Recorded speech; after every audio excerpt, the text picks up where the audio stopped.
Di sebuah kota kecil bernama Sumpiuh, di Kabupaten Banyumas, Jawa Tengah, hidup seorang pengusaha rumah makan bernama Pak Sudiono. Rumah makannya sederhana, tapi selalu ramai karena masakannya enak dan harganya bersahabat. Pak Sudiono dikenal rendah hati dan suka menolong, meski kesuksesan sudah lama menghampirinya. Suatu pagi, ia berkata pada sopirnya, "Ahmad Yasin, Yasin, hari ini kita ke Sumpiuh, ada urusan kecil." Yasin bertanya penasaran, "Urusan apa, Pak?" Tapi Pak Sudiono hanya tersenyum. "Nanti kamu tahu." Mereka pun berangkat dari Gombong, menembus jalan sepi di antara sawah dan pepohonan. Sepanjang jalan, Pak Sudiono duduk diam, menatap keluar jendela seperti sedang mengingat sesuatu dari masa lalu. Sesekali ia tersenyum kecil, seolah menyimpan rahasia yang hangat di hati. Perjalanan memakan waktu sekitar 40 menit, hingga akhirnya mereka tiba di daerah Lebeng, perbatasan Kemeranjen. Mereka singgah sejenak di rumah makan untuk makan siang, tapi Pak Sudiono hanya makan sedikit. Pandangannya terus tertuju keluar jendela. Setelah makan, ia berkata pelan, "Sekarang kita lanjut, Sin. Ada seseorang yang ingin saya temui." Mereka pun melanjutkan perjalanan ke arah timur, menuju pusat kota Sumpiuh. Di bawah pohon besar di pinggir jalan, mereka berhenti. Di sana berdiri sebuah lapak ayam goreng sederhana, dengan papan tulisan lusuh bertuliskan "Ayam Crispy Pak Saman." Seorang bapak tua berusia sekitar 70 tahun berdiri di balik wajan panas. Bajunya lusuh, wajahnya lelah, tapi senyum tak pernah hilang dari bibirnya. Ia memanggil pembeli dengan suara serak namun ramah. "Ayo, ayamnya masih anget, gurih, renyah." Pak Sudiono memandangi bapak itu lama sekali, matanya berkaca-kaca. "Yasin," katanya lirih, "inilah orangnya." Ia turun dari mobil dan berjalan pelan mendekat. "Permisi, Pak," sapa Pak Sudiono lembut. "Masih jualan seperti dulu ya?" Bapak tua itu menoleh dan menatap bingung. Maaf, Nak. Kita pernah kenal ya?" Pak Sudiono tersenyum. "Iya, Pak. Dulu waktu saya kecil, sering lewat depan lapak Bapak.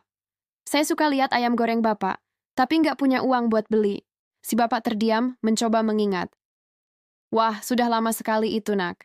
Tapi maaf, saya sudah pikun, lupa semuanya." Pak Sudiono mendekat, suaranya bergetar. "Dulu Bapak suka kasih remahan tepung gorengan ke anak-anak yang cuma nonton.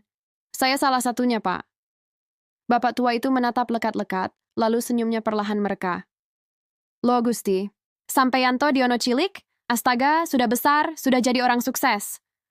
Pak Sudiono menunduk haru. "Iya, Pak. Saya Diono kecil itu. Bapak masih ingat sekarang?" Air mata menetes di pipi bapak tua itu. "Ya Allah, saya pikir bocah-bocah dulu sudah lupa semua." Mereka duduk di bangku kayu depan gerobak. Pak Saman, sang penjual ayam, mulai bercerita. "Saya masih jualan di sini, Nak. Sudah nggak kuat kerja berat. Istri saya sakit, jadi ya begini seadanya." Meski hidup pas-pasan, suaranya tetap penuh syukur. "Namanya juga hidup, Nak.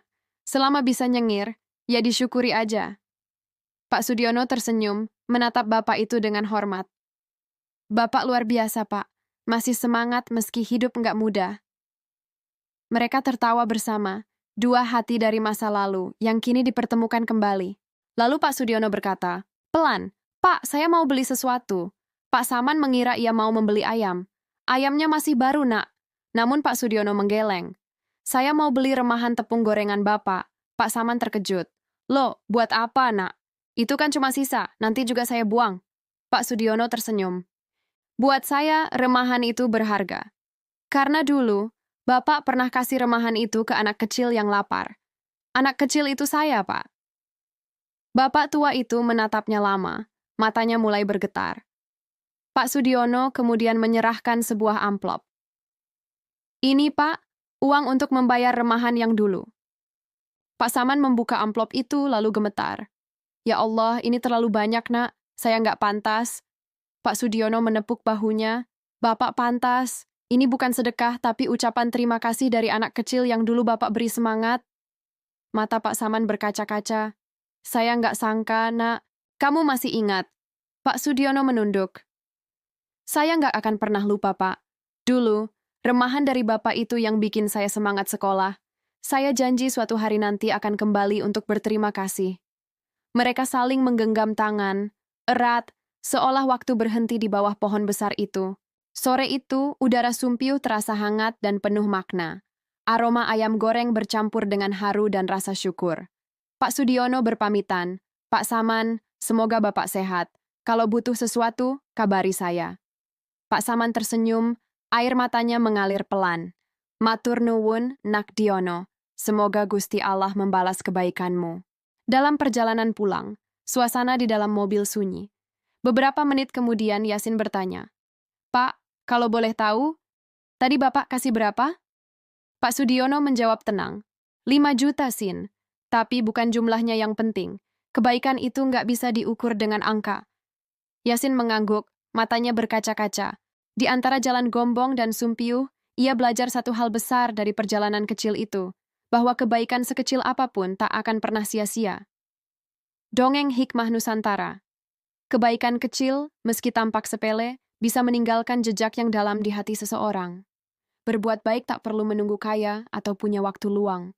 Cukup dengan niat tulus. Sebab mungkin hal sederhana yang kita lakukan hari ini akan menjadi cahaya bagi hidup seseorang di masa depan.